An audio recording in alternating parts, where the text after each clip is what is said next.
Salut, pengibar bendera ini lakukan manuver agar sang merah putih tak terbelit. Beredar video yang memperlihatkan anggota Paskibraka yang melakukan aksi menakjubkan saat upacara HUT kemerdekaan Indonesia. Video tersebut diunggah oleh akun Instagram @sujiwo99 bahkan diunggah juga oleh akun TikTok @sanhaigayo dan telah ditonton lebih dari 25 juta kali tayangan. Dalam video tersebut, ketiga anggota Paskibraka itu terlihat sudah siap mengibarkan sang merah putih. Namun, saat bendera telah dikaitkan dan mereka mundur untuk mengibarkan sang merah putih, salah satu dari mereka menyadari bahwa terdapat kesalahan. Jika langsung dilanjutkan, maka bendera tersebut akan terbelit. Dengan sigap, pemuda tersebut langsung bermanuver memutarkan tubuhnya agar sang merah putih tak terbelit. Sontak saja, aksinya itu pun memukau publik.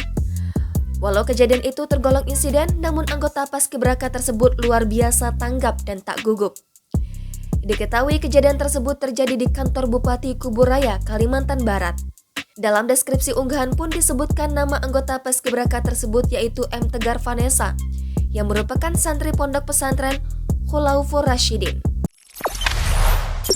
Jangan lupa subscribe, share, komen, dan like ya!